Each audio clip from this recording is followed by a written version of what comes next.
Hello guys, we're gonna start here in just a minute. Just gonna share the link here.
Okay, alright.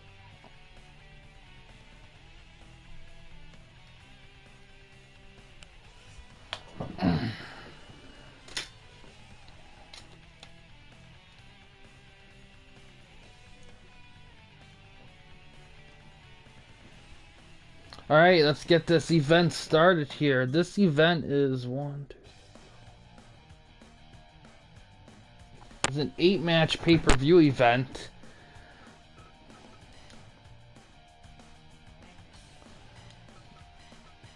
And we got some elimination stuff. First one is some interpromotional elimination tag here.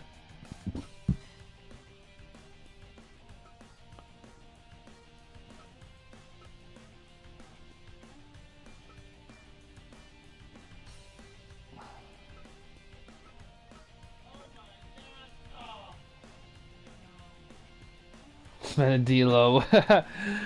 Oh man, D'Lo, what a fall right there for him. First up, we got the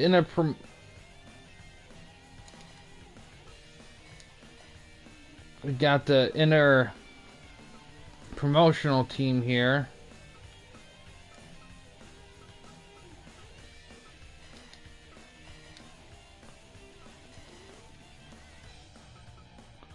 And then we got the team, and they're going against Harlem Heat and the Steiners.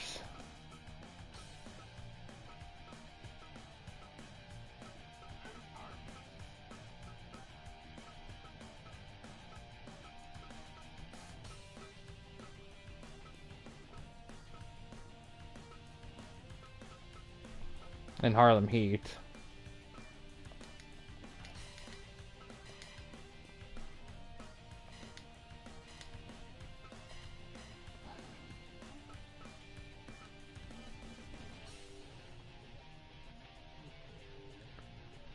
Yeah, exactly.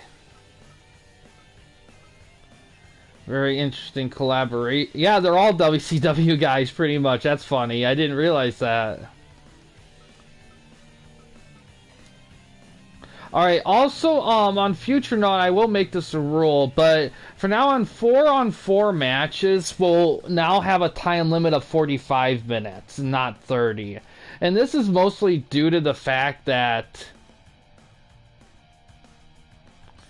having this, because having 6-man tag with 30-minute limits is already stretching it, but having that for 4-on-4, I feel like it's just too much.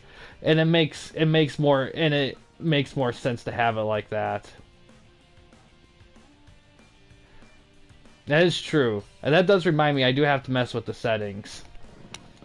Let's see, Tornado.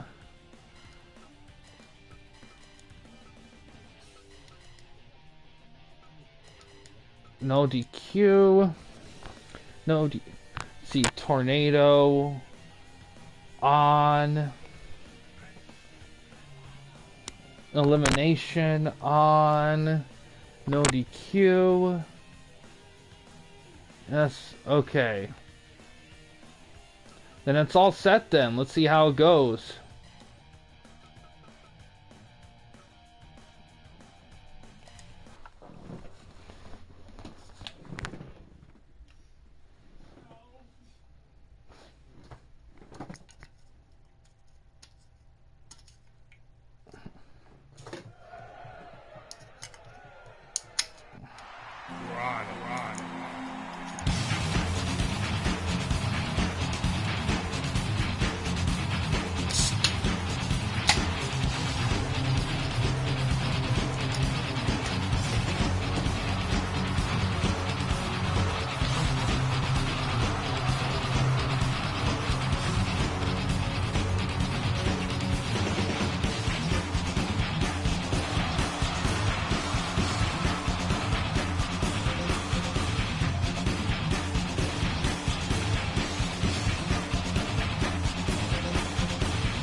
Fight!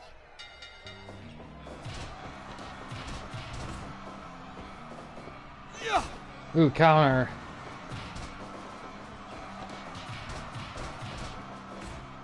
This is elimination style here.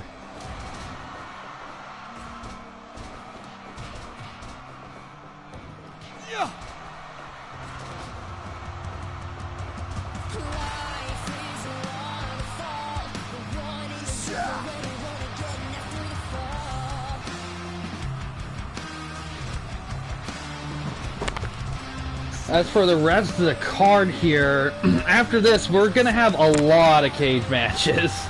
Give up? Was told he could look at the camera as much as he wants. Oh yeah, IGW encourages that. We know talent when we have it.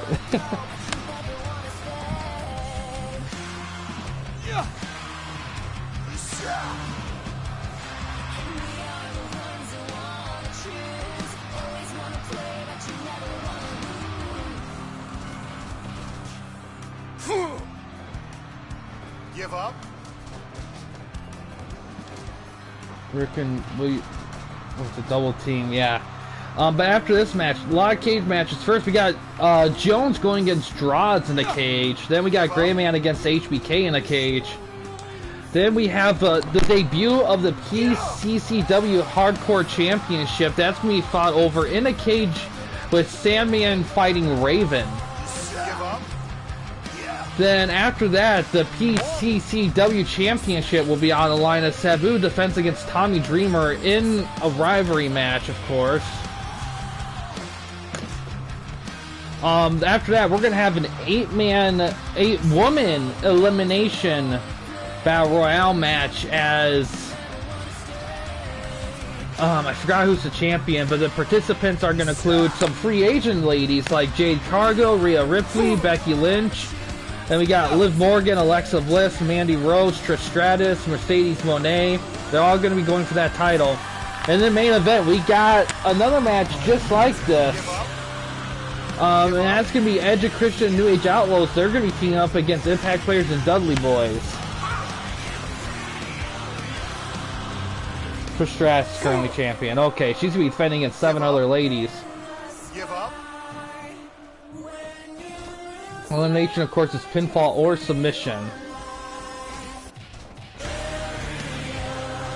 Give up?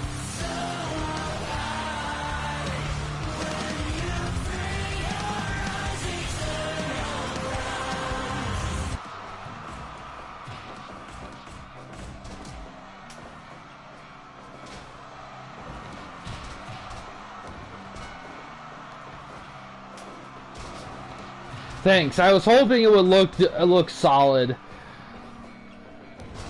It's getting a little tricky to come up with unique ring designs because of the there's only so many colors to pick from. I remember designing IGW's last the next pay-per-view, and I'm just like, okay, like I was looking back like, okay, I can't use green and black again.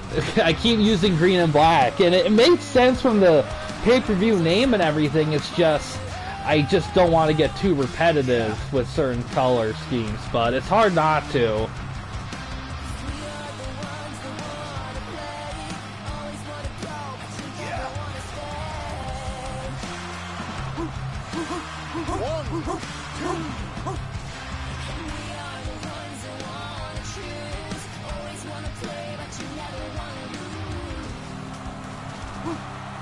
Oh.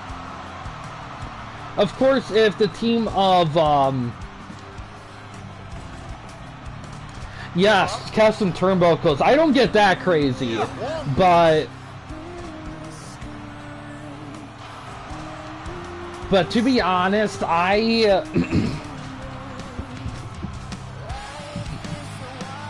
really, enjoy doing the ring stuff because I use Canva. Oh man, I really gotta do a video on the behind-the-scenes stuff for TWN stuff because there's a lot of interesting stuff to like. Because I get a lot of questions about how I pull some of the stuff off.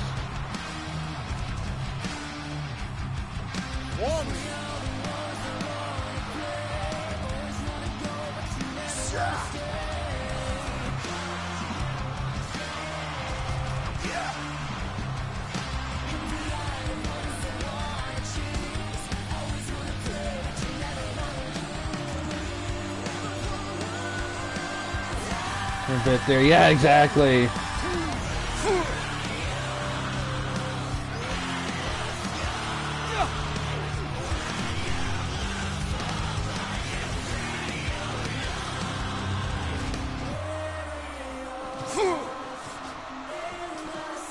Yeah, Norton's busted. But yes, interpromotional rewards will apply to this match. So winning team will get their promotion some bonus rewards, which will be nice for some of the ones behind in the standings. Elimination. Buff Bagwell, first one gone. This does not look good for the VD Chronic team. Meltdown. Yeah, buff.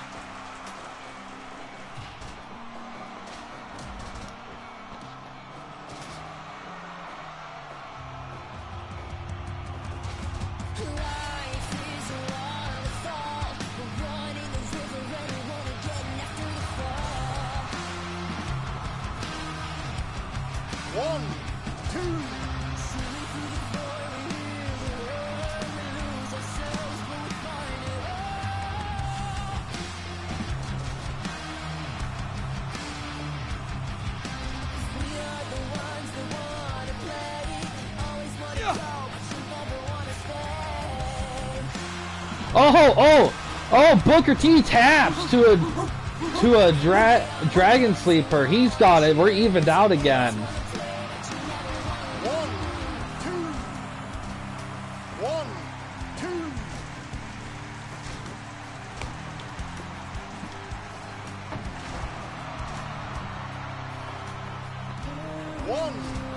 Yeah, I bet. Yeah, I bet he was pretty dominant with his moveset.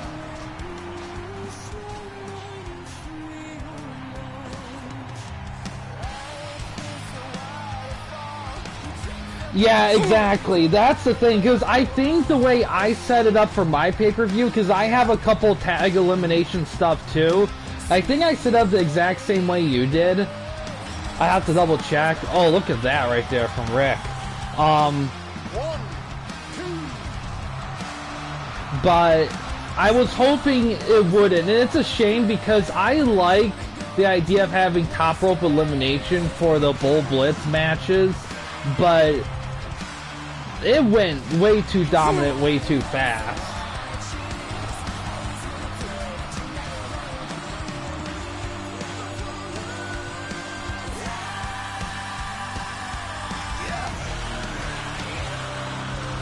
You know, I think maybe it wouldn't be as bad if I did it. Oh, Spooderoonie from Stevie Ray. Oh, get interrupted. It probably wouldn't be as bad if I didn't do a tornado style with the top ropes, but I don't know. I'll have to experiment with it this year, because while I like to keep the tornado stuff for Bull Blitz, I don't know if having a tornado style, it's weird because I don't know whether to keep the tornado style or the top rope style. Obviously, a top rope style may not quite work under the current format, but it's questions for next year. Yeah, that is true.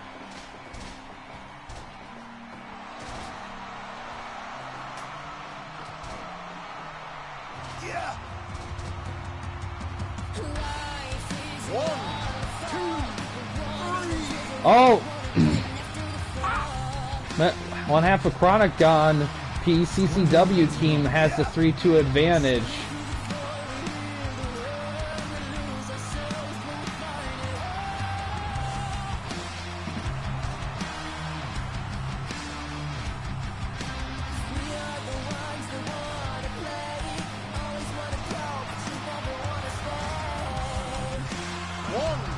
Powerbomb. Ooh. McCarthy. What is McCarthy's ref bonus? I'll have to double check. Yeah, exactly. Oh, we got... Oh, Slapjack stolen.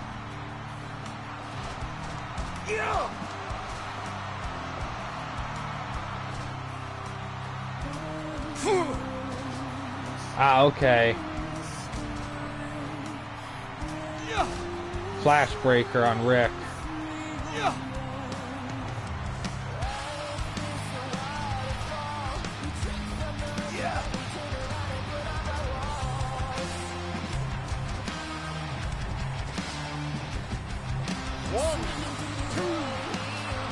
Ooh. Yeah, I'll look. Ooh. Steiner driver.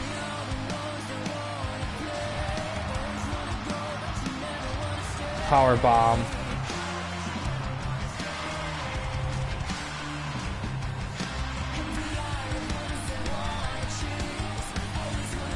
Oh, big beat down. Yes.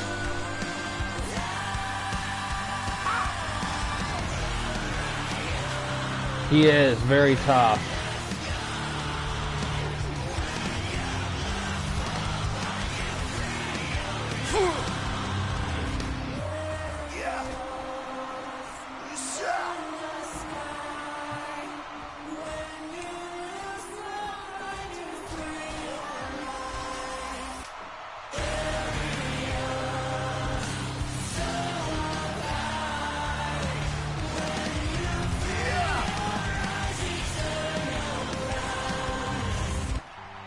Exploder.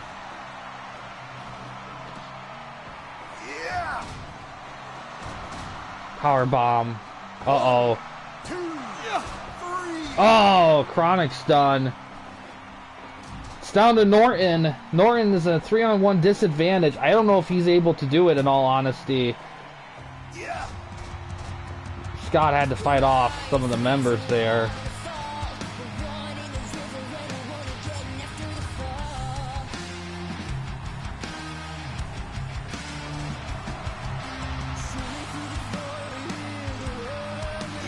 Yeah, exactly.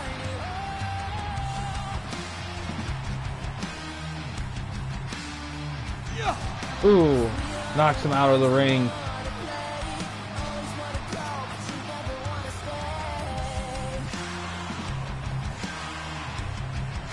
Oh, frick. Ooh, nice maneuver. Norton fighting it out here. Oh, slapjack.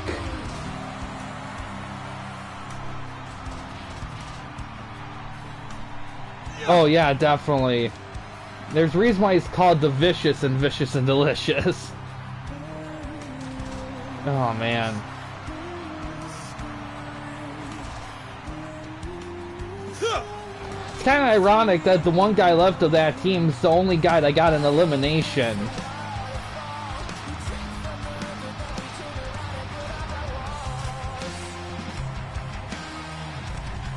Oh, look at that.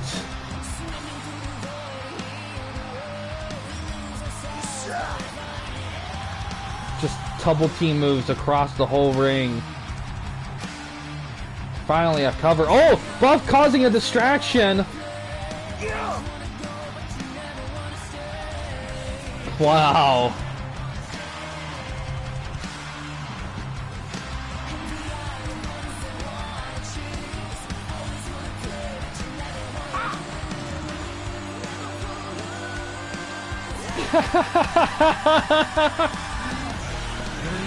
Good thing I did 45 minutes then.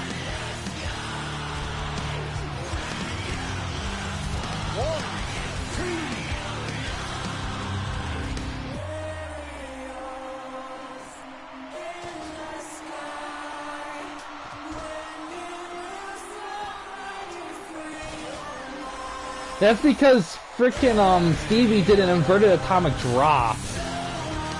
Fucking Norton's just a fucking beast right now, jeez. Made of diamond, yes.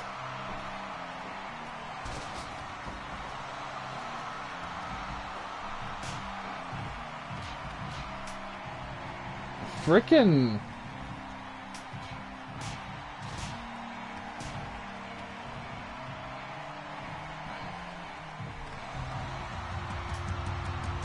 Yeah, exactly.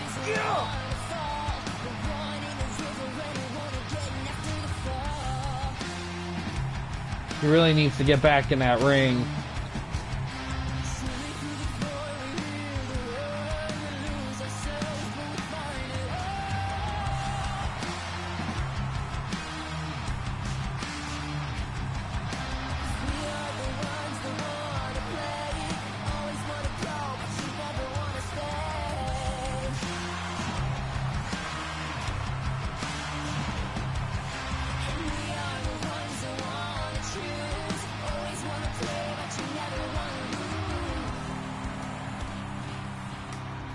Oh, finally.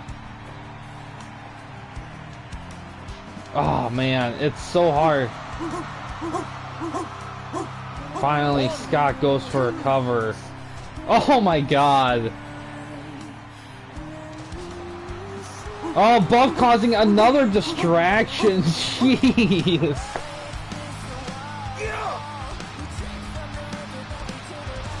Oh, my God.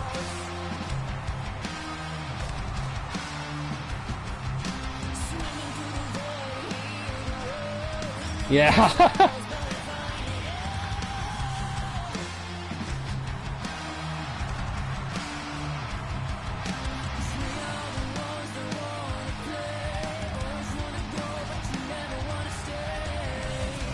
Ooh.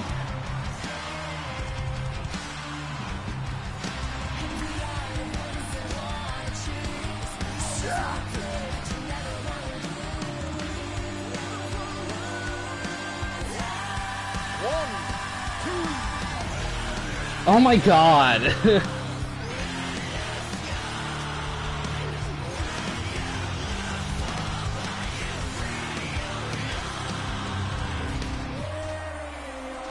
Stop taunting, Norton. You need to get a move in. You're... Oh my God. Ugh.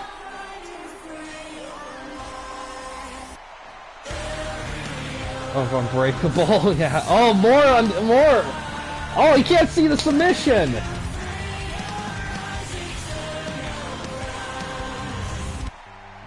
Oh, frick.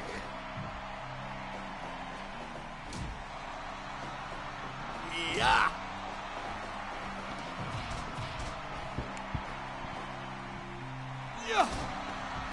There we go. Making some breathing room. Then he taunts, then he gets knocked down.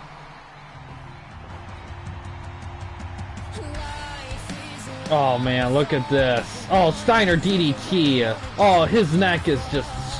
He's withering.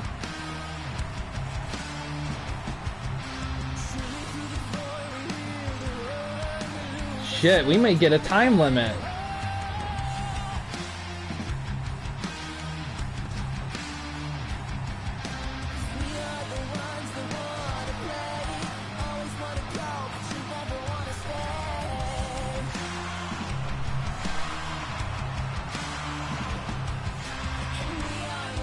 cover after that press. Is it enough? No, Norton the beast right here. Please just pin him.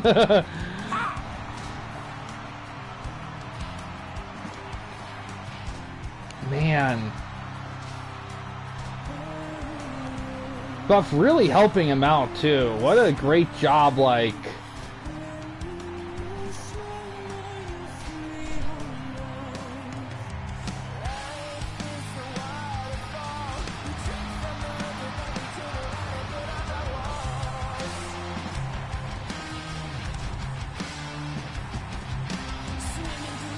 Gutbuster.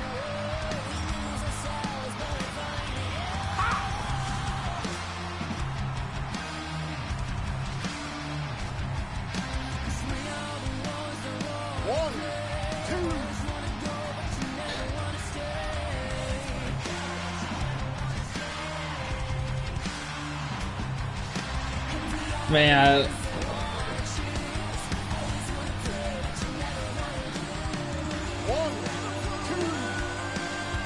Wow. Oh my god.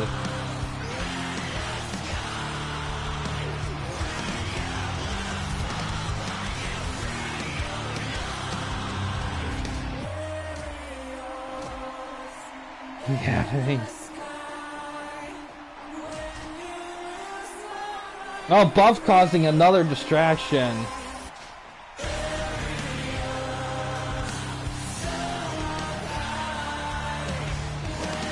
Punch trading.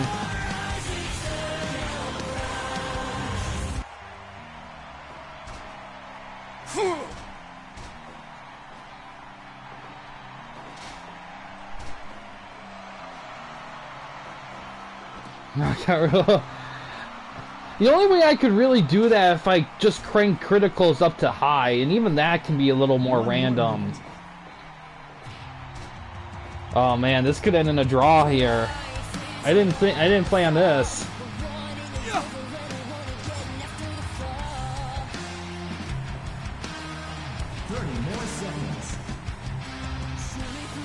Oh man.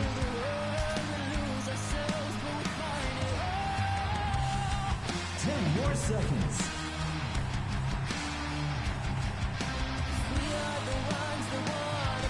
Wow.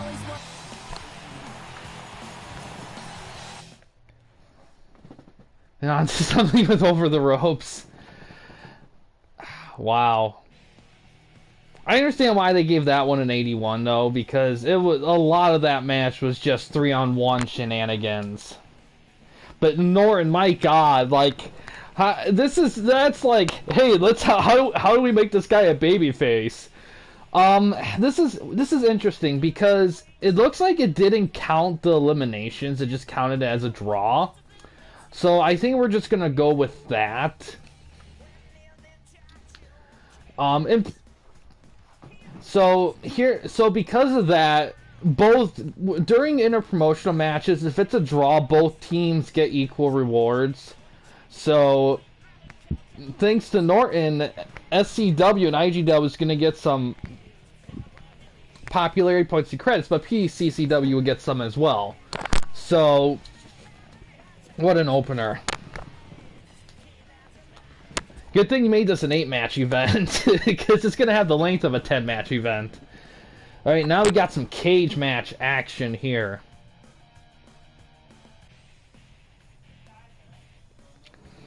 Yeah, it's just so crazy with Norton. Like, it's like, my God, you can't pin Norton. Just can't do it.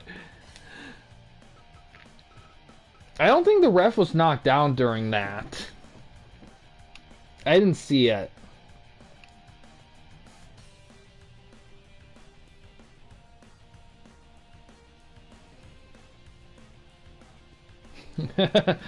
Yeah, I had some plans with him, Norton, and let's see, yeah, 3 credits per ref knockdown. Okay, that's what it was. 3 credits.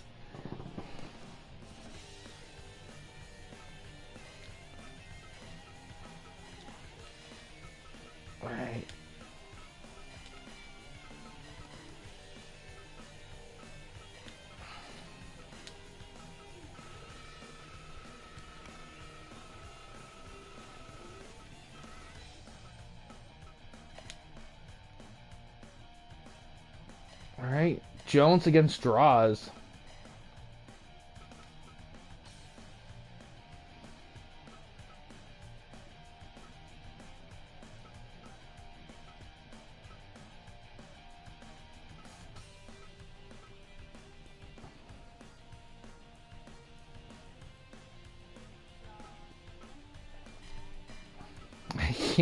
Keep forgetting to put your guys as stable guys in the roster slots.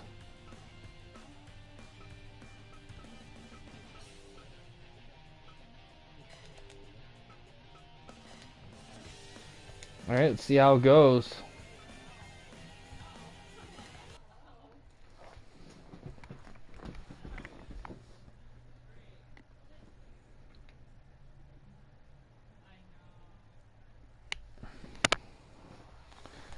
But that kind of thing may shift things slightly with that performance of my plans.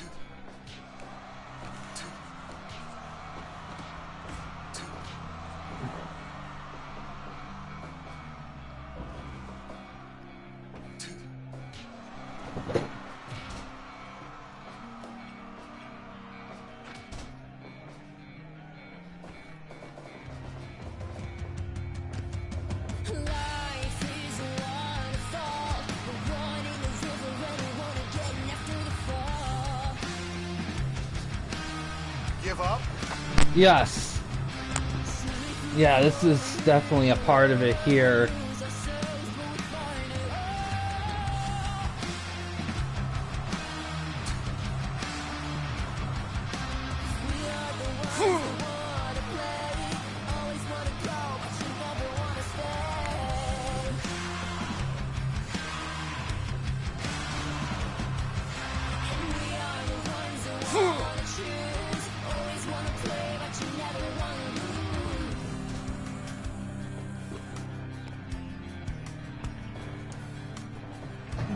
Yeah.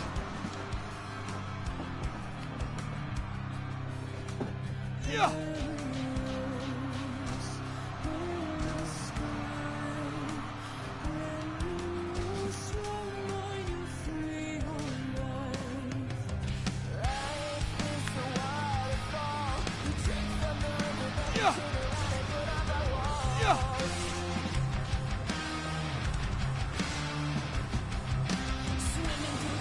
Big splash.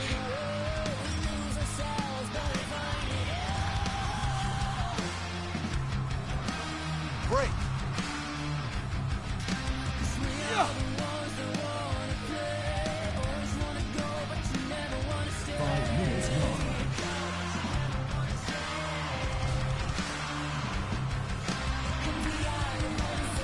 This knee drop.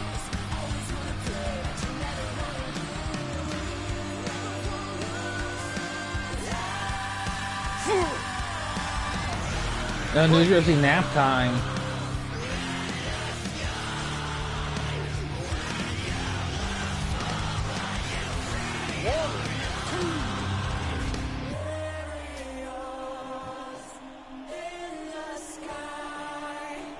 Exploder.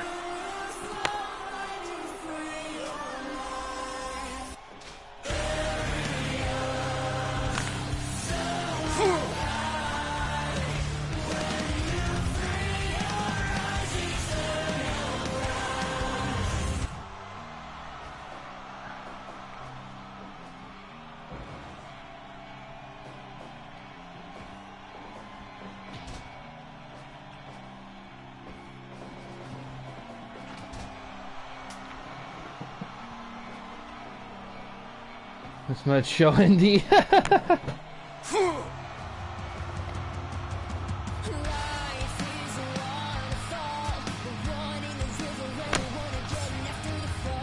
Alright, so I know we were talking a little bit about Survivor Series on the last stream. I didn't really talk about the show overall. I thought the show overall was decent. Obviously the War Games matches kind of carried it. I feel like the mid matches, I don't think they really... They could have had them on like Raw or SmackDown, it would have been fine. Except for maybe Miz and Gunther, I think that was definitely worthy of pay-per-viewness. I kind of wish there was a little bit more build-up to it. because the little bit they did do I really enjoyed, and you can tell that the crowd was really behind The Miz, but it's no surprise that Gunther won. But it is kind of interesting to see, though, like, people cheering for The Miz despite him not really changing all that much about himself.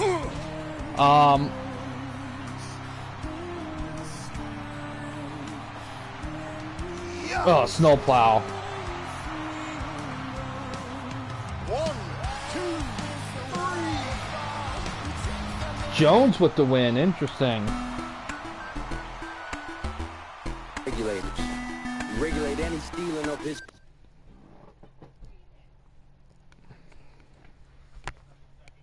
'93. Wow, nice.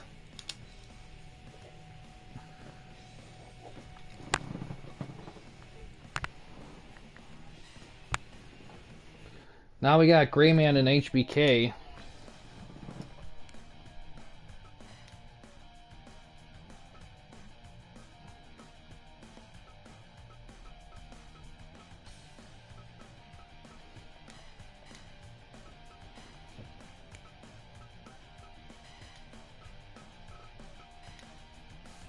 Yeah, don't want to riot. I know I put a rule on hardcore match stuff before, but I don't remember application for pay-per-view stuff. So I do have to. So it's just so it'll be fine as is. Fight. But that guidebook definitely needs updating for a lot of stuff.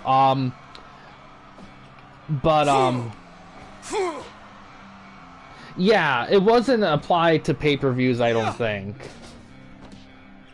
Yeah,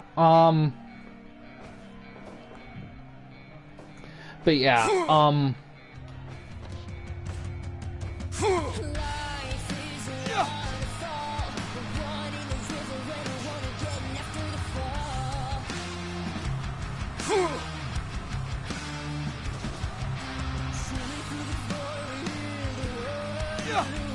body slam.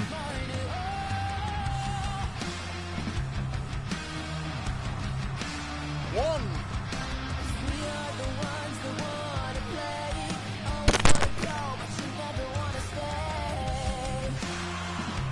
Give up.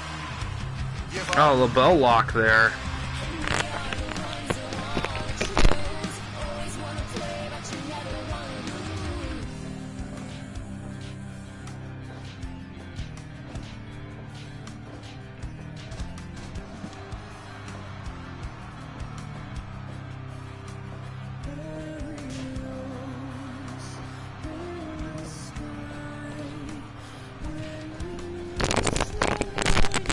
Ooh, nice maneuver from Grayman. But yeah, I know I talked this before, but in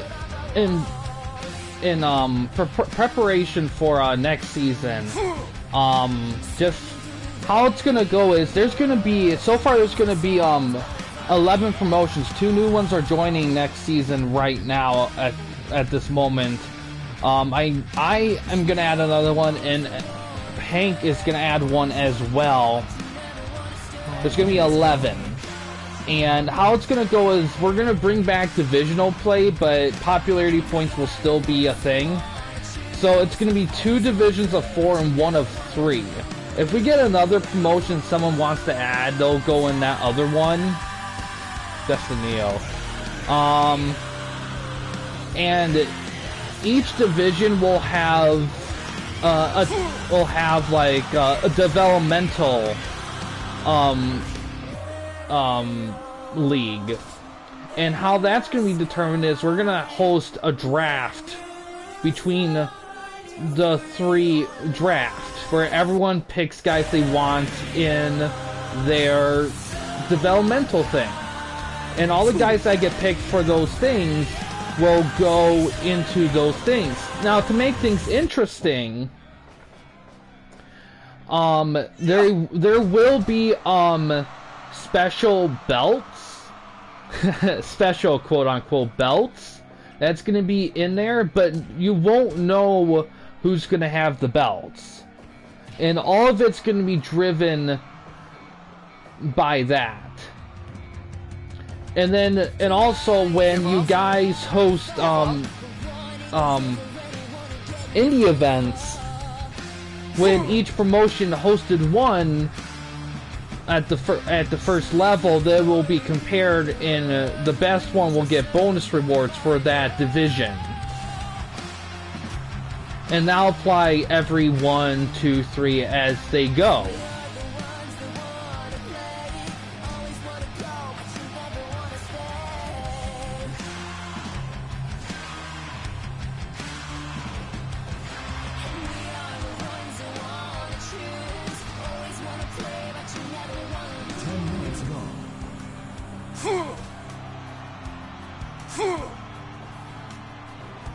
Ooh.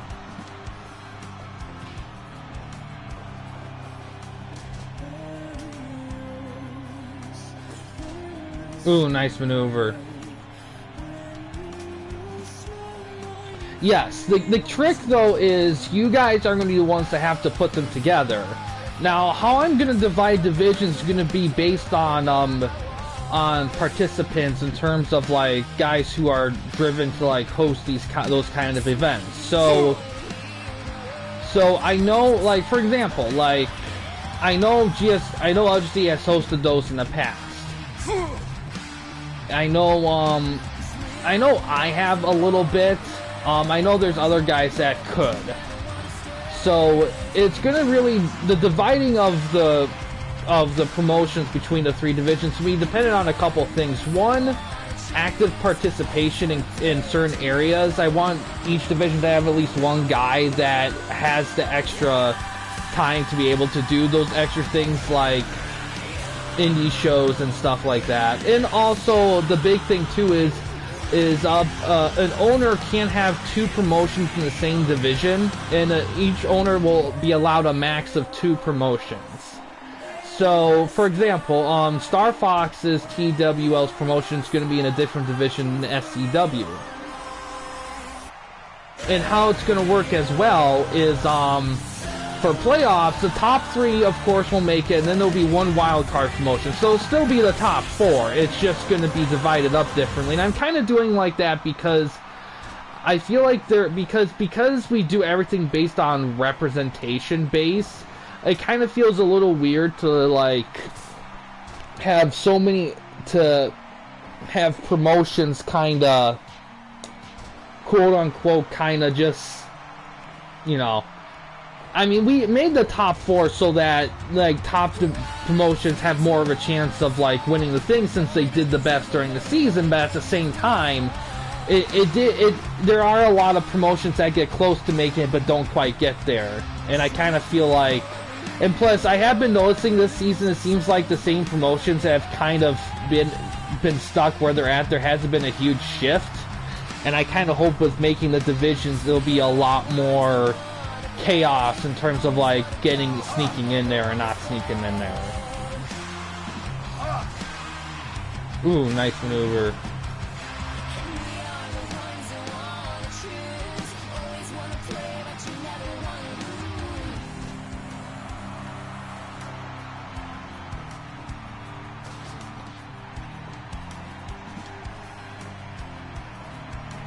Yes.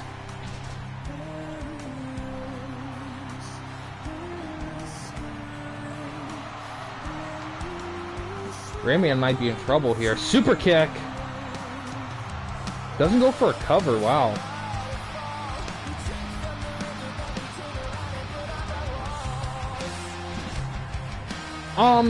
Yeah, if there are ties, that type of thing will be used. I will say that. Oh, misses it. Less than a minute left. Bulldog. 1, 2, 30 more seconds.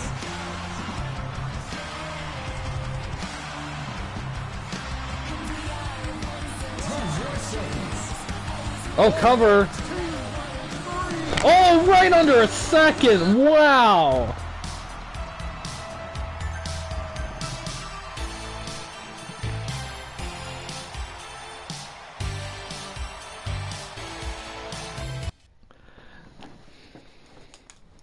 Once it with his elbow drop, perfect 100. I mean, what can you say? Any match deserves to get high if you win with the second left. I mean, geez. Alright, next we got Hammerstone and Goldberg, big boys in the ring here.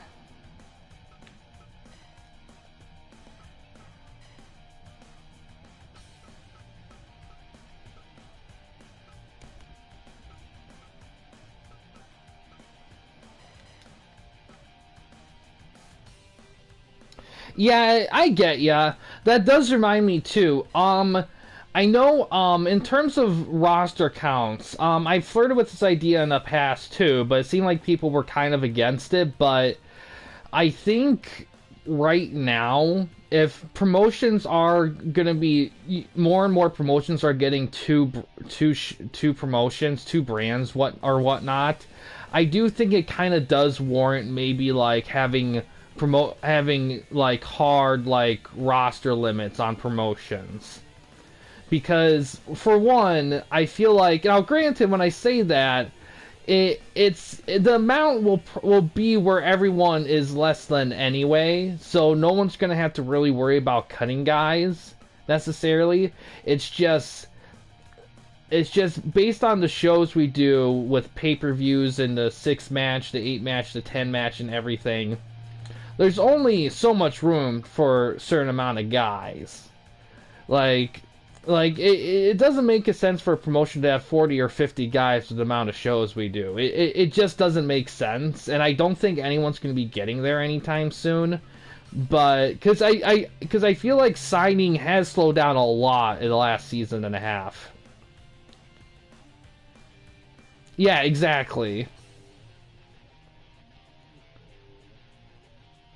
So I think what I'm going to do is, okay.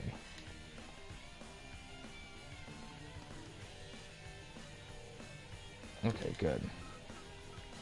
So far the working idea is, I think the highest, let me look to see who has the highest right now for guys in their promotions. Fight. Let's see, DPS has 30 out of 30, so he's filled up his roster. UPW has 22 out of 22, and GSW has 30 out of 31. IGW, spear right at the start, yep, not messing around. IGW has 28 out of 29. Yes, 26 for PCCW. Hank the Tank has 16 out of 20. It's 16. 16's the number for new feds. Star Fox has, let's see, Star Fox has 16 of 16 for SCW. TW has 27 out of 29 slots. Eli has 27 out of 27. So the most is 31 in terms. Oh, Jackhammer.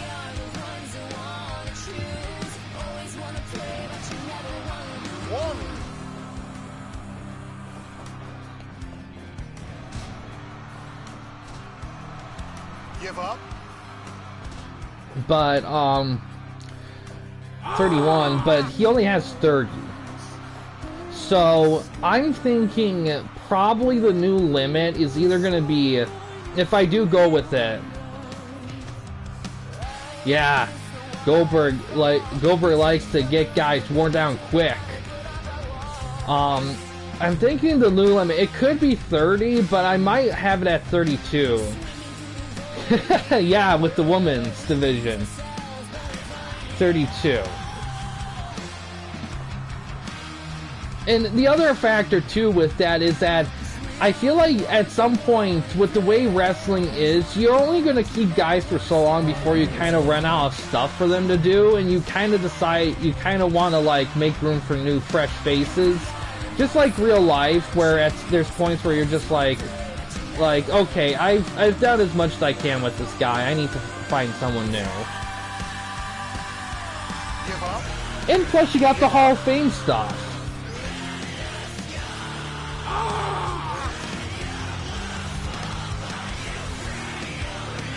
Spear. Oh, going for the jackhammer. 1, 2. Ooh. Yeah, I gotta put together like the stats of guys who have Hall of Fame stuff. And I wrote it down in the off season, and I'm gonna have to update that and then post it on Discord.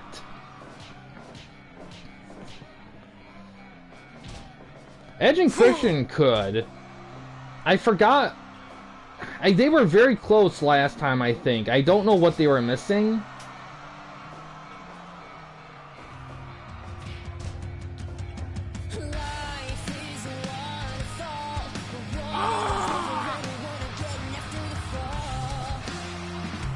Yeah, I have to look.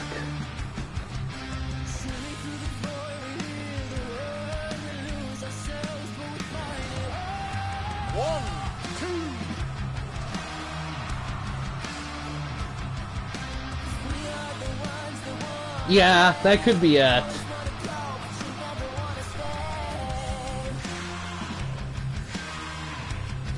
Another jackhammer. 1, 2. You know, I redesigned Goldberg so that he only finishes guys with like jackhammers with spears precursing them, but I may have gone a little overboard with it. But I don't know. I mean, he's putting together a solid match. Ooh, spear again. Hammerstone needs to get some moves in. Counter. Give up. Give up. Oh, he taps!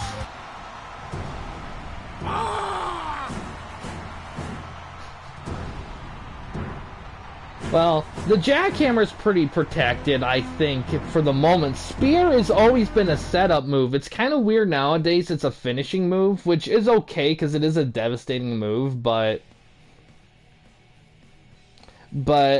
for me, I think my biggest thing is that a lot of criticism goes to wrestlers who use the super kick and DDT as setup moves, but I think the spear gets used too much as a finisher, and I'm okay with guys sharing finishers as long as they're treated as finishers, but it gets to a point where I'm just like, okay, this move's being used way too much.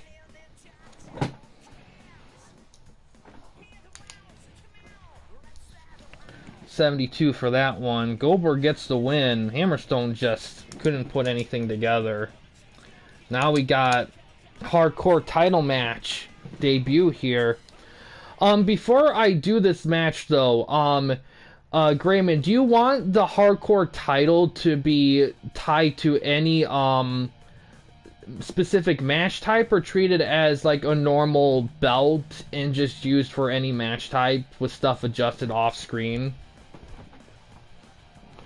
Yeah, you know, it's funny, like, I think my biggest thing, I don't mind Roman's moveset. Okay.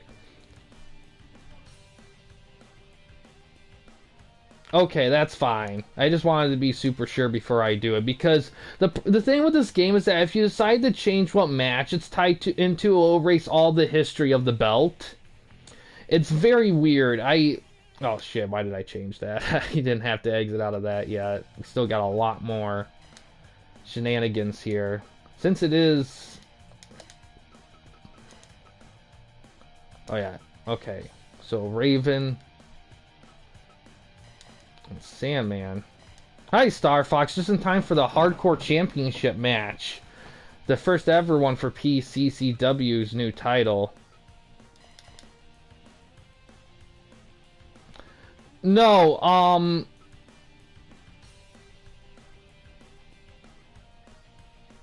no, we didn't have a hardcore title match yet, I don't think.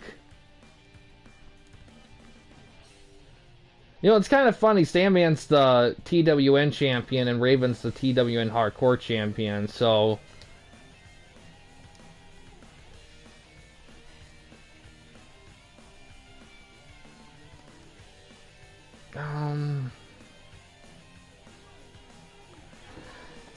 Yeah, I don't. Let me look back at the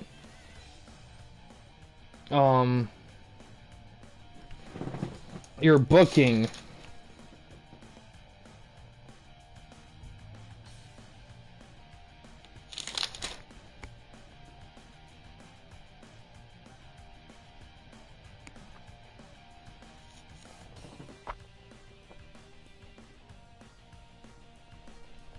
No, you had Raven and Sandman in a barbed wire death match at your last show, but I don't think you label it as for the hardcore title. Yes, it was. Oh my god. Okay, well, this will be counted as the first then, I guess. So let's see how this goes here. This is the fifth match of the show here, so we just crossing the halfway point. Fight. No ref knockdowns yet, so no bonuses right now.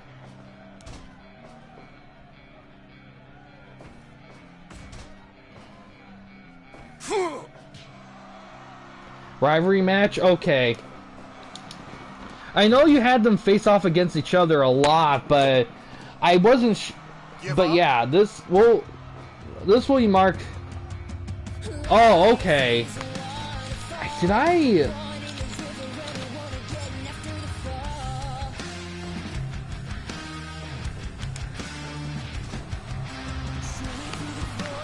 I have to do some stat backtracking for some stuff, but that's fine.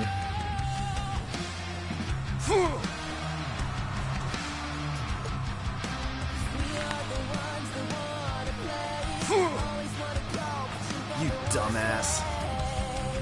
Yeah, it was. It just slipped my mind.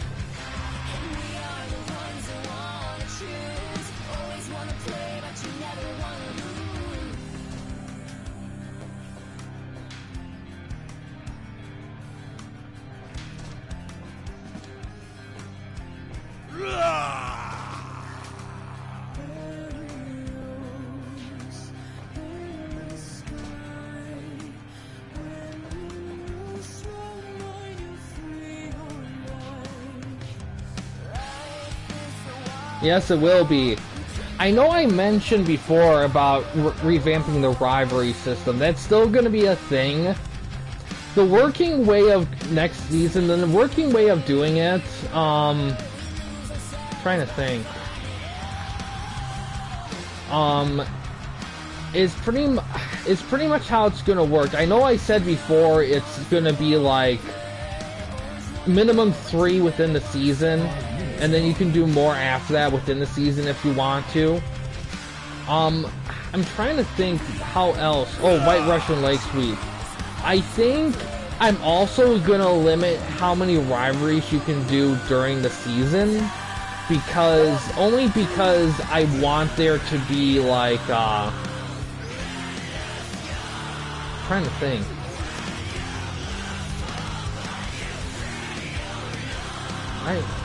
I know there was a reason why I was gonna have that. I just can't remember. In Battle Royals, it can. You could. Battle Royals are optional. If none of them, if neither one win, it'll count as a tie. If one wins, it'll count as a win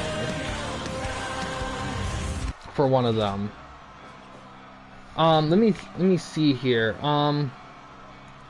Yeah, for that rivalry, it's they're both tied 1-1 right now between Trish. Oh wait, no, it's Trish Monet. They're tied 1-1 right now.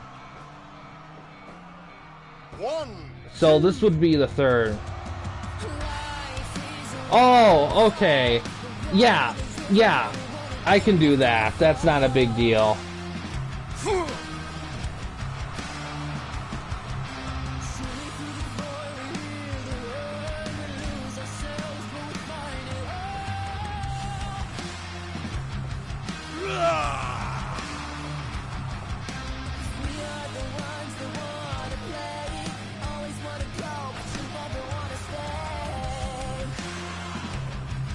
Oh yeah, and the reason why I would limit the rivalry matches next season to how many promotion can do, it's more so for make it easier to keep track, and also make it easier to do like after season rewards for stuff, because it can be a little tricky calculating it all and putting it together. Give up? Yes, it was. Give up? Belch, yeah. Oh yeah, oh my god, we talked a little bit about it in the last stream and this one a little bit too. Like, you know what, it's funny, like, I heard rumors about Punk returning. I thought it was slightly unlikely, but I knew that there was always a chance, but man, I didn't think they were gonna do it. Only because of all that's happened with Punk and AEW in the past and everything. I thought it was really weird for them when they finally got the locker room drama free after the whole McMahon fiasco, only to sign Punk. It just feels kind of a weird way to do it, but Triple H during that press conference, he was like, you know, it's been 10 years, you know, people changed, I've changed, he's changed, and, you know, it's time. And I get it, you know, it has been a long time. And I will say this, even though the pop for him returning in AEW for the first time was massive, the pop of him returning in WWE is the pop that I think all hardcore Punk fans secretly wanted. I don't know what's he gonna... That's my biggest issue with him returning, is that what are you gonna do with him? You know, where does he fit in with everything going on? You know, is he gonna chase belts? Oh, even flow. Is he gonna just be a thorn in somebody's side like he was with MJF? I mean, is he gonna be an authority figure? Is he gonna be a rebel? I mean, how is he gonna be a full-timer, part-timer? I mean, how much do you want to put in with him? That's my biggest thing.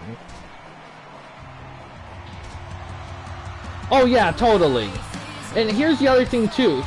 After AEW, you knew he still wanted to do stuff, but WWE was his only option. He couldn't join anyone else but AEW or WWE because they're the only ones with the budget and the means to do stuff to his style. Japan would have worked in terms of wrestling, but in terms of promos, oh look at Sandman wins it. But yeah, it's a legacy thing at the end of the day. Wins it with a crossbody, wow. That got a fucking 100, jeez.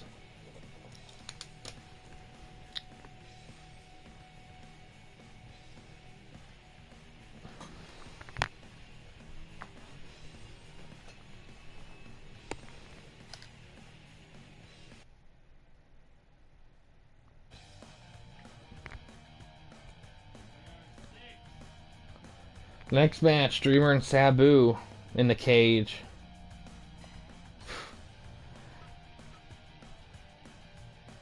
That's okay.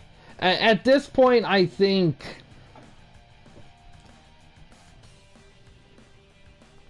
At this point, to be honest, I would probably wait till the end of the season because I gotta revamp a lot of stuff.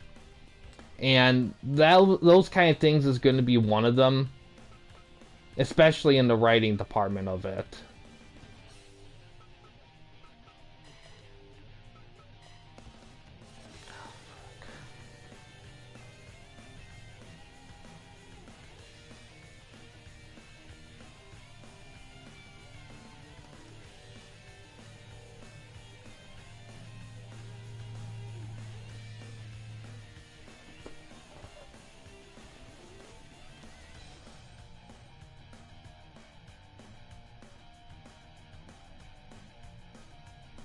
Oh, is it good? Oh, thank God. I was nervous for a second. Oh, shit. Okay, good.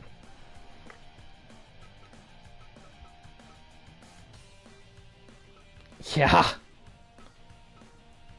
Still got one more in the main event, though.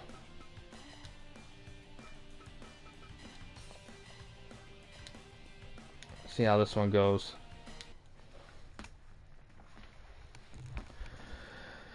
but yeah, I wouldn't worry about it right at the moment because I do have to kind of reset a lot of things in the guidebook, and I gotta reformat it because, like what I did with the credit store, I'm gonna make the guidebook like its own big section with the subsections being visible instead of just all mixed in. So you guys will have it'll be a little bit more visible with like categories and stuff like that.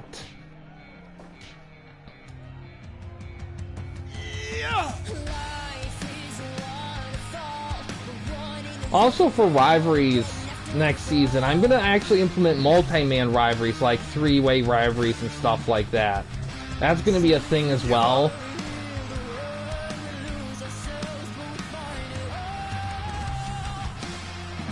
Give up.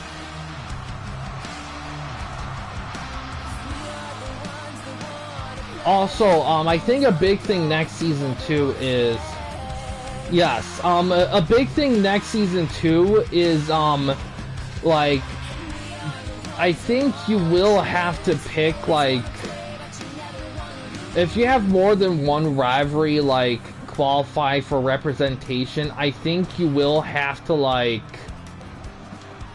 because the way it's gonna work is, in order for rivalries to become arch rivalries, in the past, you just simply had to get 2, you know, rounds of like over 80s or 1 over 90 on average. But I think what I'm going to do this time around is the route that it needs to get to that minimum in order to qualify at the end. If it doesn't reach it, then it won't count at all, period, for anything. So there's going to be a lot more stakes with it. Because I feel like just recording a gajillion rivalries when a good chunk of them don't pan out like you hope is a little, I don't know if it's stuff that's worth keeping. I'm also going to revamp the rewards of rivalries as well, where you get the rewards after the rivalry is concluded as opposed as it goes. And a lot of that stuff is mostly just to make it easier to track stuff, because doing everything as we go can be a little hard to remember, and that kind of, I feel like it kind of hurts some promotion sometimes, because I feel like a lot of little things may get missed, and it kind of changes how you guys strategize.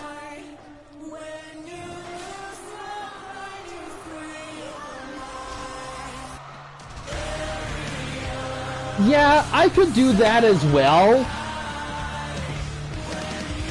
It's just, in the past, I had all rivalries based on, like, match counts and stuff. I want to try to mix in more story stuff, so it's not just purely about, like, the matches, necessarily, but it's kind of hard to do for a couple reasons. One, this game doesn't offer that kind of stuff, and two, not every promotion does story-based stuff. So, automatically, if a promotion does story-based stuff over others, it kind of imbalances the competition of it. So I kind of have to find a way to do that in a way that can be a little bit more trackable in a reasonable sense. Like maybe have a story bonus attached to it or something like that. But then you kind of have to measure it to a degree, like what qualifies as it. It's just one of those things where it takes a little thinking. But there's a lot of stuff I'm going to be doing during the season that I wouldn't normally do in the past, because I want to get it kind of done and set up with out of the way, so that when the off season does come, I can focus more on the bigger stuff. That is a good thing there. A little like the.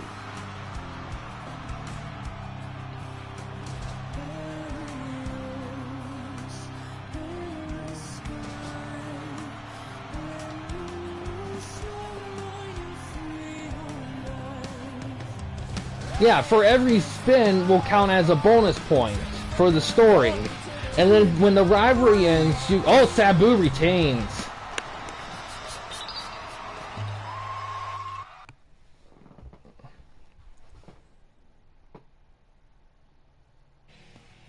Well, yeah, and that's the thing, too, is like,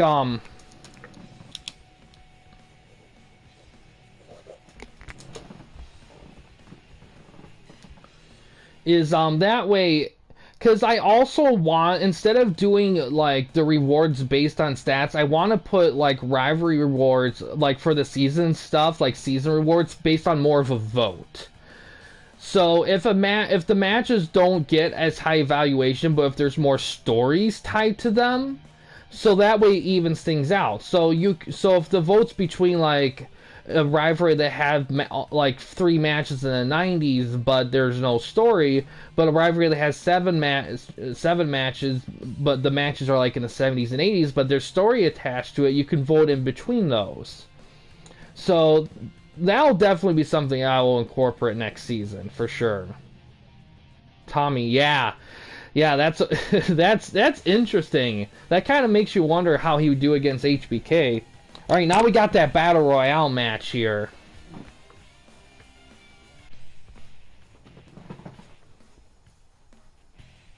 Also, in terms of streaming schedule, the next stream will be the IGW Battle Zone pay-per-view. That'll be tomorrow. That's gonna be a 10-matcher, so that's gonna be a big boy one. Did I release booking for that yet? I don't know if I have or not. I'll have to check. I don't think there was any ref knockdowns in the matches. I unfortunately haven't been. I haven't caught any, unfortunately, like I probably should have. Did you want there to be top rope elimination? Or... Okay. But do you want there to be top rope elimination as well? It's the worst bonus in the league. Like I said, I gotta, I may tinker with some stuff. All pinfalls? Okay. I have to tinker with some stuff. I may change some of the bonuses to balance things out. Well, yeah, I mean, it's... I want to try to make them as diverse as possible before starting to, like, repeat them with other future refs, but there's only so much you could do in this game for that kind of thing, so I may adjust some stuff.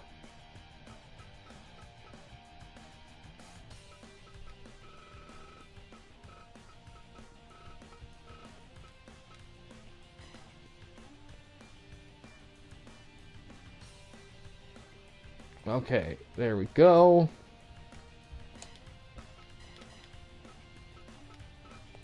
So, I just gotta worry about Sandman. Sabu didn't lose his title, so that's fine. Don't have to worry about that.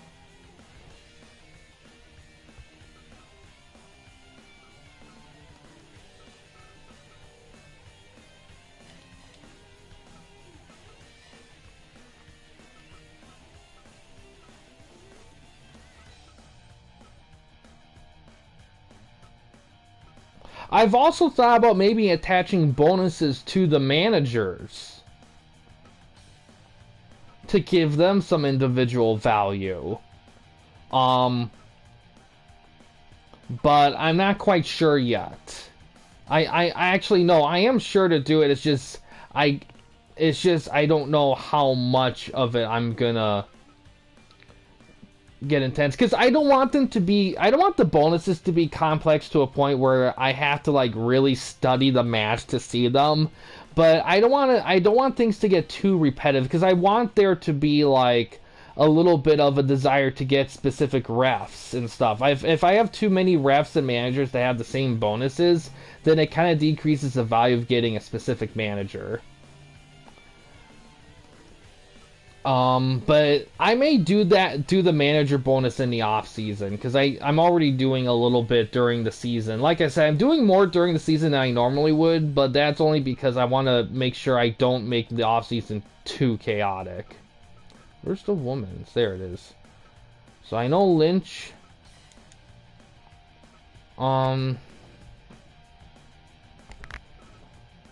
Cargill. Ripley.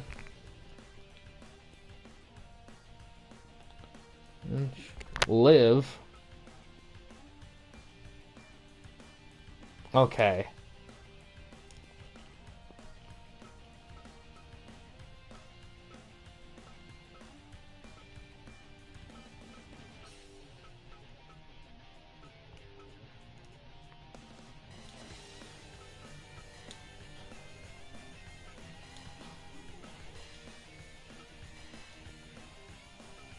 Okay. Wow. Alright. Let's see how it goes.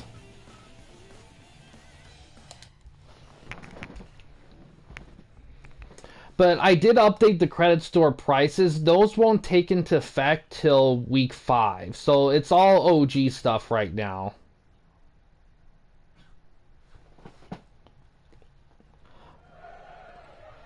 Well,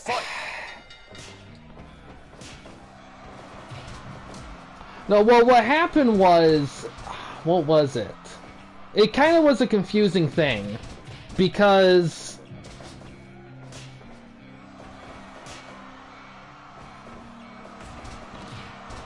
I gotta look at the belt history because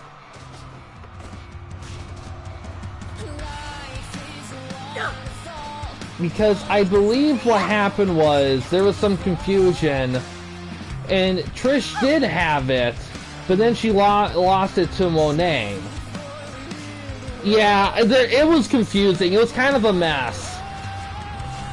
And a lot of that is mostly just because I just forgot to switch it after the match. Eliminations, of course, are pinfall or submission here. Give up.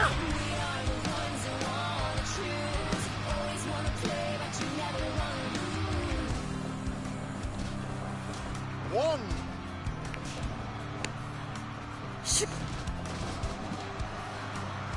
Give up. One. Give up. Give up.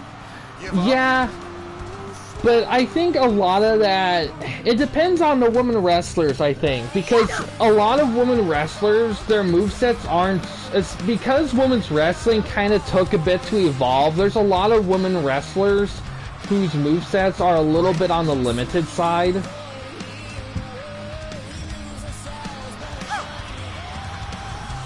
And I think a lot of it too is finding the right women wrestlers that work well together. And because you only have 5 women in your women's roster so far, I think there's just, it's a little hard to find ones that match up well with each other.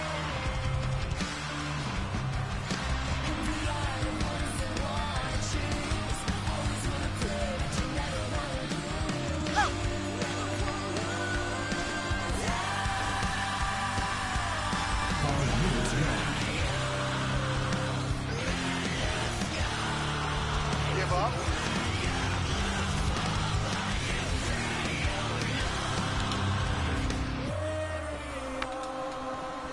Give up. Give Yeah. Well, that's kind of what I mean by putting on hard roster limits, is because I feel like a lot of us struggle booking the amount of guys we have because we just kind of go through these phases where we want somebody over another. Now, granted, I mean, that doesn't mean if you're not using them, get rid of them necessarily. But it does get to a point, I feel like, sometimes I look at my roster and I'm trying to get everyone involved and stuff, and I'm just like, I feel like I got too much. But at the same time, I know it'll come to a point where I'm just like, okay, I've already done all these with these guys. Yeah, Becky has, because she's newer, she has a better move list. It's mostly the older wrestlers that might be a little bit more on the limited side.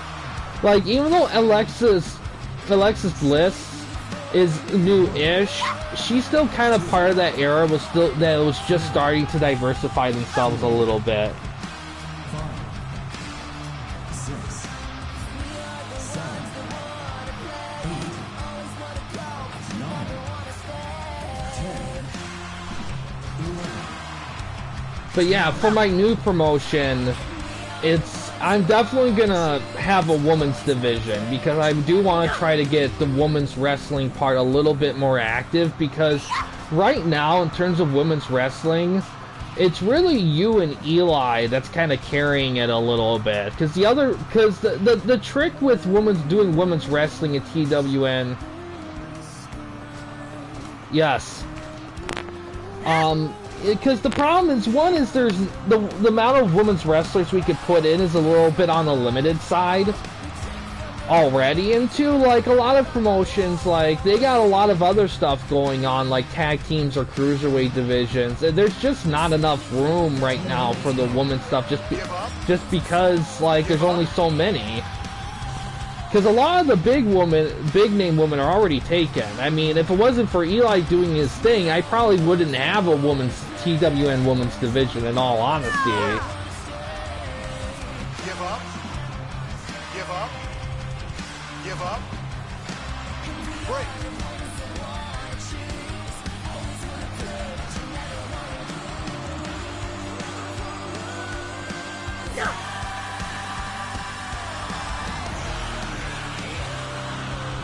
Has anyone been eliminated yet? I can't... Yeah, I think someone has been eliminated. I didn't catch it, though.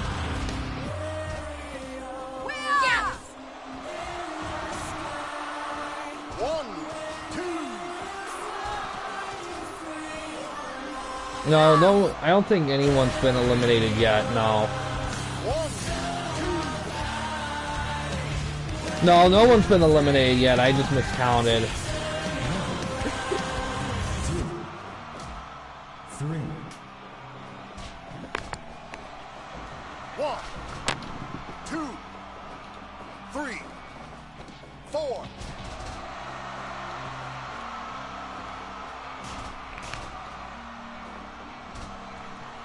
Give up.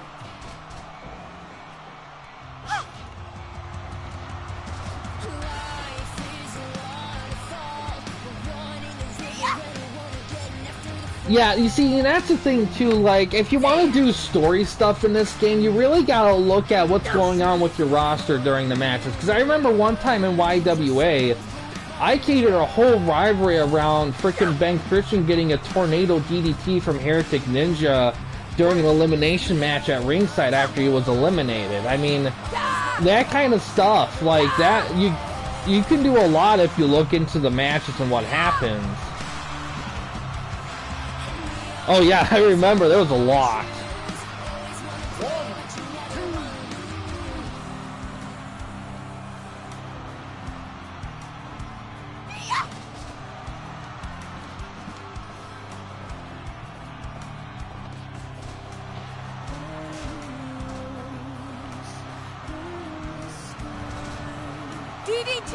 DDT! Also, next season,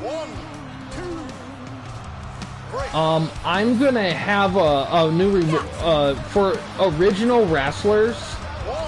The reward, I don't know if I said this yet or if it's been established that for original wrestlers next season, anything they're a part of that results in a reward in individual match or tag matches will double the reward. So if you have a match that has 100 with a created wrestler, instead of getting like 3 popularity points, you get 6.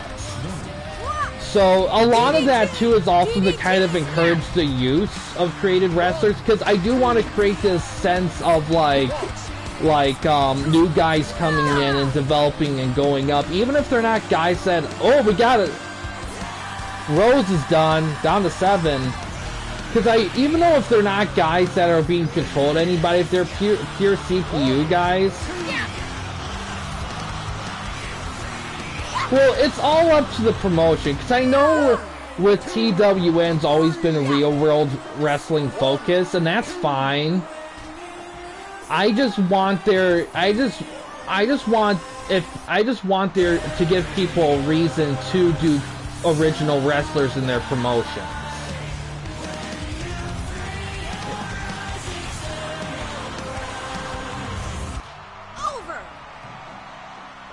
That's the biggest thing. Give up. Oh, Bliss is done.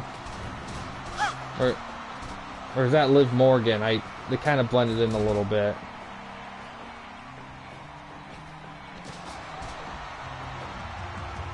No, that's Liv Morgan there.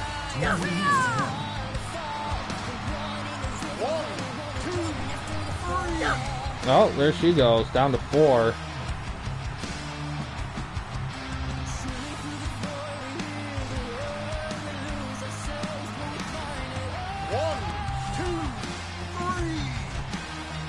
Oh, 2, 3, Becky's gone. 4, 5, 6, Monet and Trish. Trish was eliminated, so 9, 10, 11, 12, 13, 14, 15, 16, 17. 1, 2, 3. oh, it's down to Rhea and Monet. 1, 2, 3. Oh, Monet retains.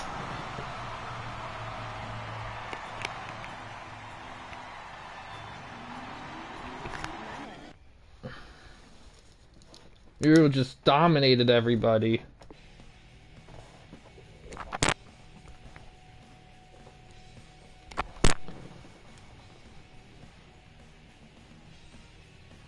Yeah. So do you want that to count as a rivalry in between her and Stratus, or do you want to leave as is?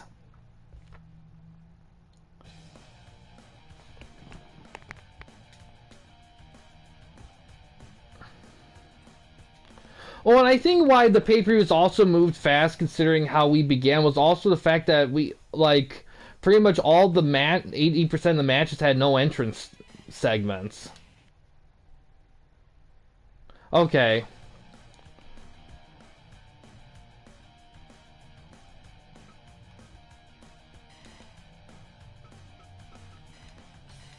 Okay.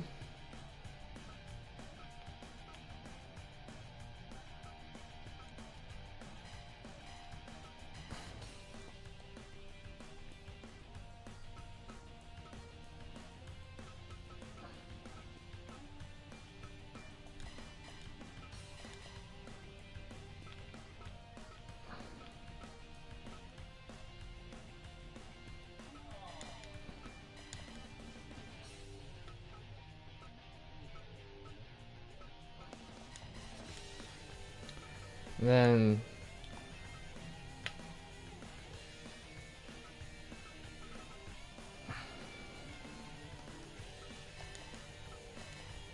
got them.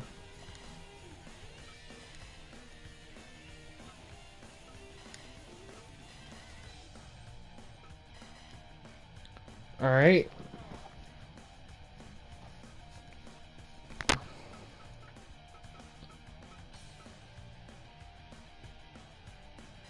Yeah, exactly.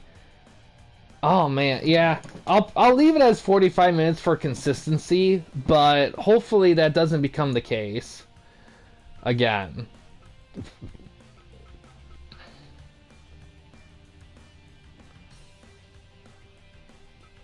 Yep, everything's set up the exact way. Let's see how it goes.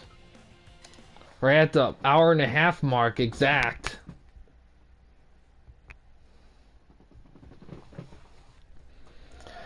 Norton just changing the game with him.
All right, let's get this going. Fight.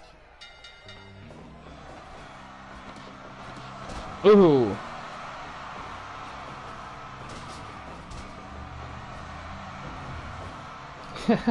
Hands 10. Oh my god.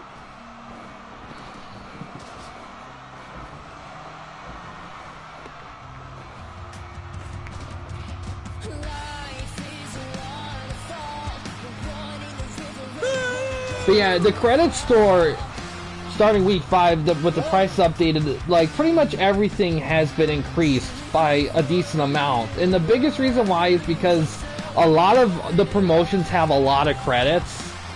And I kind of want it to balance out with it.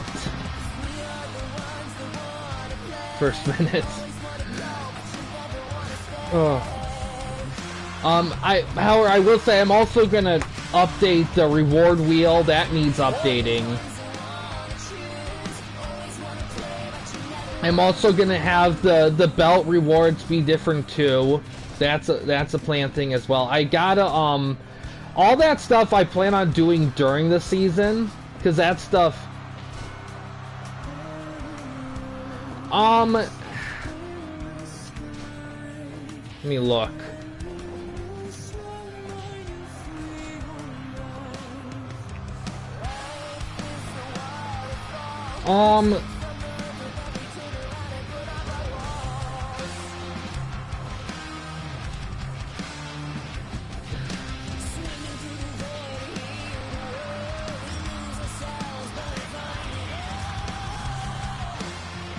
It's 30 credits to sign a wrestler and another 30 to expand the roster slot. So 60. However, you could use 10 credits to sign a wrestler for 1 season or 20 credits to sign a wrestler for 2 seasons. And that does not require a roster slot expansion. And that's the thing too. That's why I increased the price of that, especially because I kind of want the option of having a wrestler just stay for a season or 2 to be something that is considered.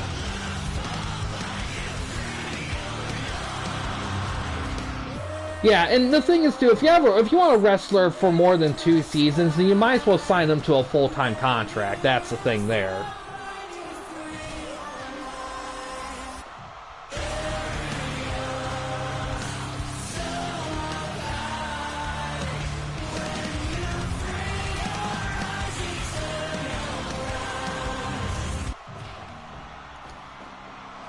Oh, had a little stuckage there.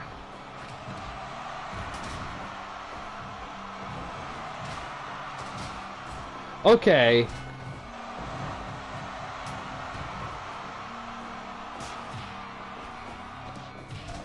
And I think if you want to fully sign them,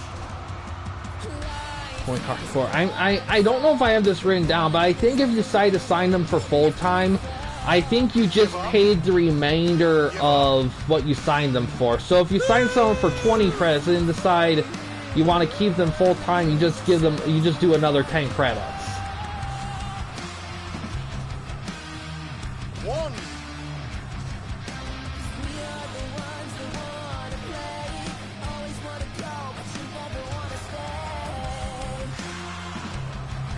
Sencon.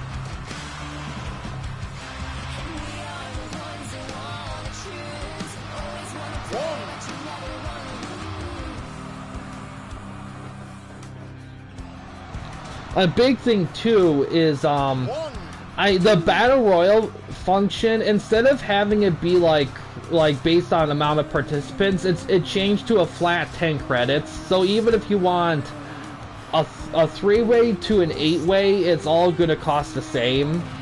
Oh, big beatdown there on Billy Gunn. Give up. Give up. But like I said, all this is just representing on the fact that a lot of guys are earning a lot of credits. And that's not gonna change.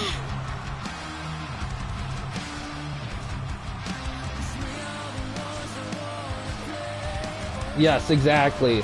That also reminds me too, I'm also gonna change the negative wheel spins to be a lot more higher in cost. as well. So that's going to be a thing as well. But that's the other thing too. A lot of this is also to kind of encourage making more credits, like holding indie events and, you know, collaborating between promotions and stuff.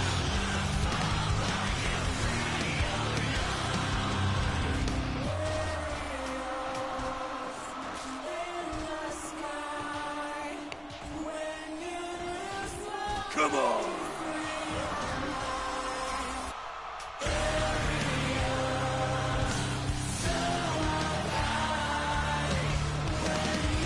No eliminations yet. Ooh, big maneuver. Spear and cover. They're all just at a mass right now.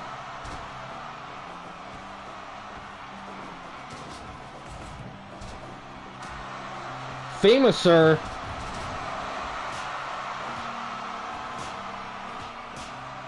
Yeah, it was. Another Famouser.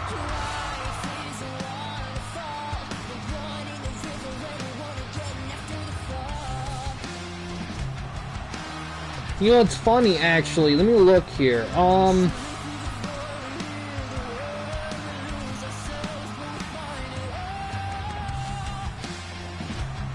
The New Age Outlaws actually have an arch rivalry with the Dudley Boys, so this would count as that, actually, because they're on opposing teams. Oh! Road Dogg, first one gone.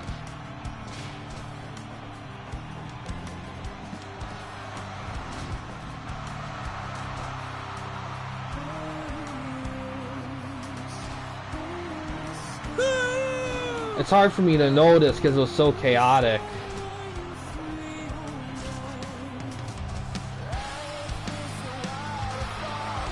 You know, I will say this, after the first week, I think there's only been 1 or 2 times a ref bonus came into play. So, the bonuses aren't stuff that happens very often. It's definitely stuff, some of the stuff is pure randomness, some of the stuff you may have a little control over, but there's only so much you can control with those kind of things.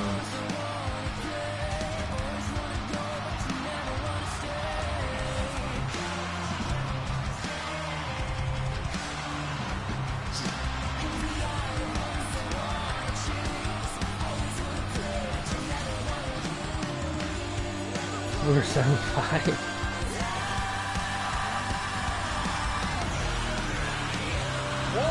Yeah, I was so close to that. Then my main event crapped out. I've been noticing that a lot lately, where it feels like the main event's always been crapping out. Like all of them are pulling Starcade 97s.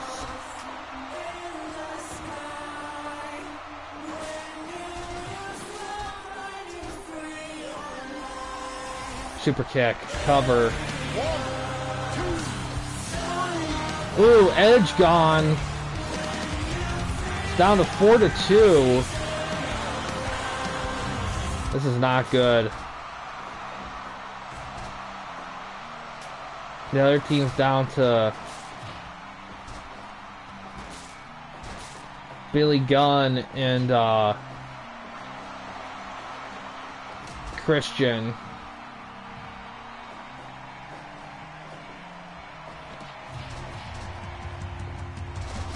Big whip.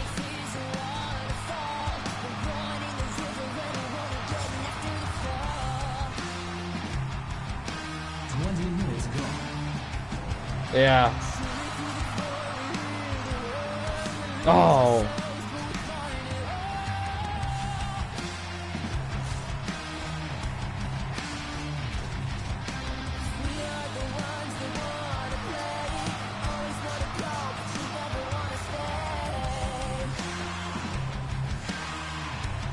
Power bomb.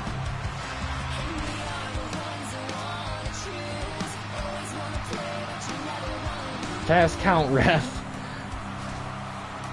Yeah, I've thought about maybe having like some rewards be like you get a special style ref for an event. I've thought about that. Like, if you get certain things, you can get, like, Old Man Wilkins, and he's just, like, the perfect settings for a ref, like, slow everything, weak and everything. And then the other one could be, like, Leave My Job Early John, where he just is fast at everything. I thought about that, but I don't know. Slow count. Yeah, I wouldn't do it for like specific refs for specific situations because it's too much of a pain to edit in and edit out. I already do that a lot with a lot of guys. Like, if a ref's gonna have different settings compared to the standard, then it's gonna be a whole different guy.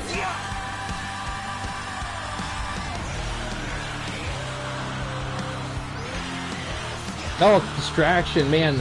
It's gonna be hard for these guys to get eliminations because every time they try something, the other guy breaks it up.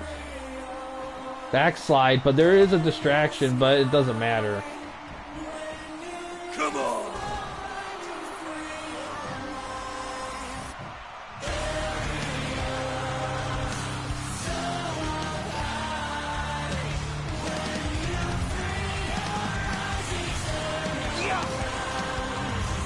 Yeah.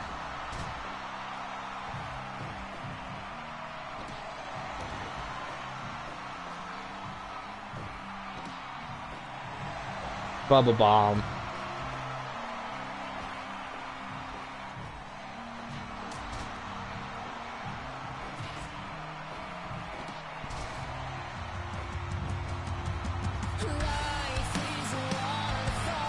Ooh, lands a big move.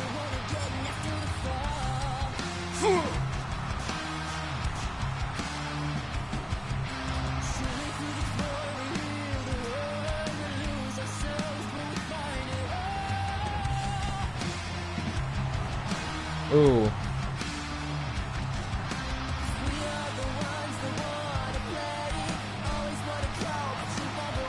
Yeah.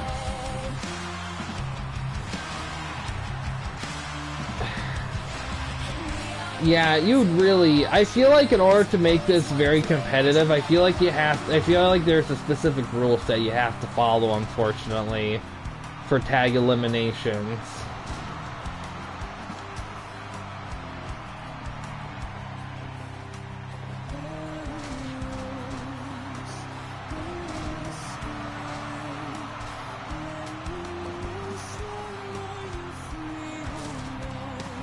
Like, Christian and Gunn are just being 2-on-1 right now. Like, to be honest, the best way for them to do is either a submission, quick tap, or a critical.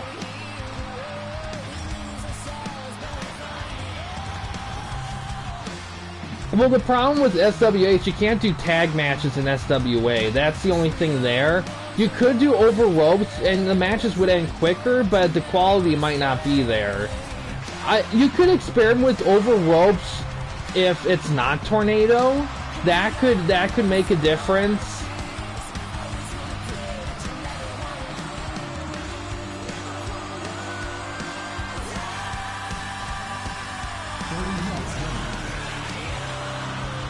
Cover. Oh, only 2. That was a chance there. That could have evened things up a bit.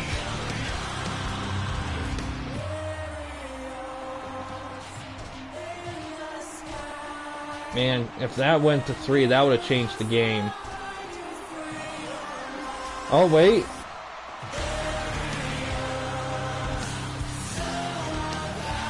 These guys have to go for a pin, the winning team. This is like insane to me that these guys just not pin at all.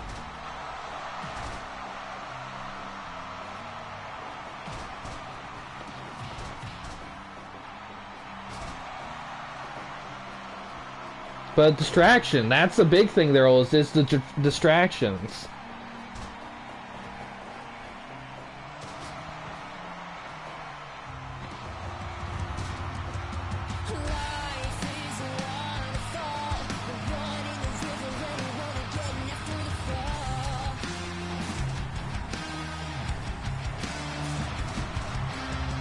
No, you can't really. Oh, there goes Christian. It's down. It's Gunn 4-on-1 here. Do you think Gunn can pull a Norton? I don't know. 4-on-1 like that? I mean, jeez.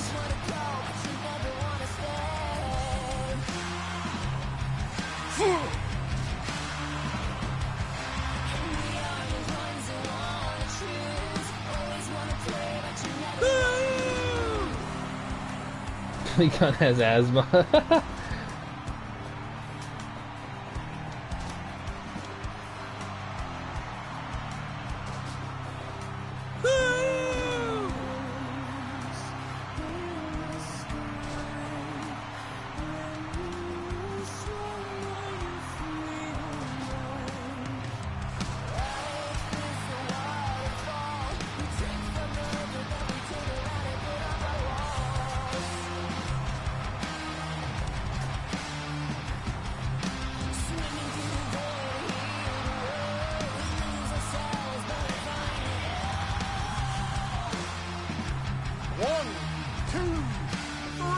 Ah, there we go. Decisive victory.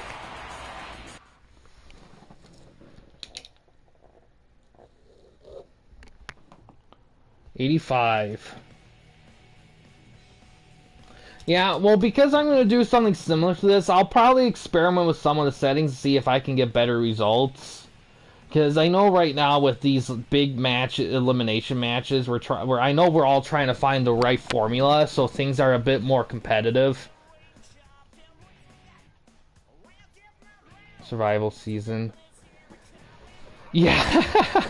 Yeah, and it's unfortunate because I think the problem too is the fact that, yeah, I'll do some experimenting in my show. I'll take a gamble because I want to, because if I had to establish the exact same rules as yours, I might change that because I do want to see like if another variation can make it better ones long term, because if I find one that works the best, I'll just have that be the default setting for the Bull Blitz match type. But let's see how well your show did here. I'm gonna do some calculating here.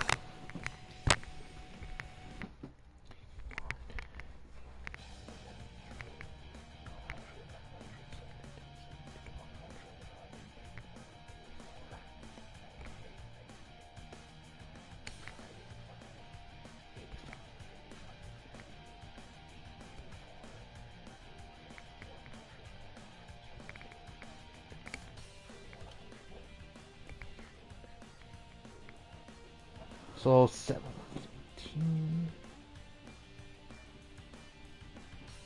Yep, 89 exactly. Yep.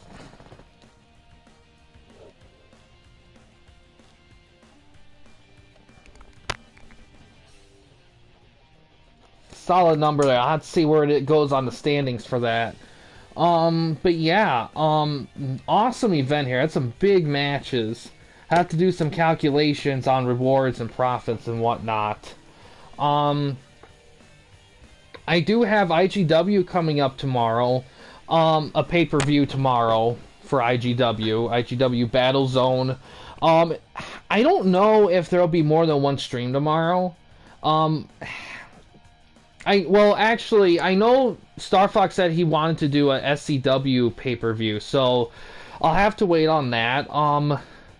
I know I mentioned RCW stuff. I haven't really set up anything for an RCW Punk 5.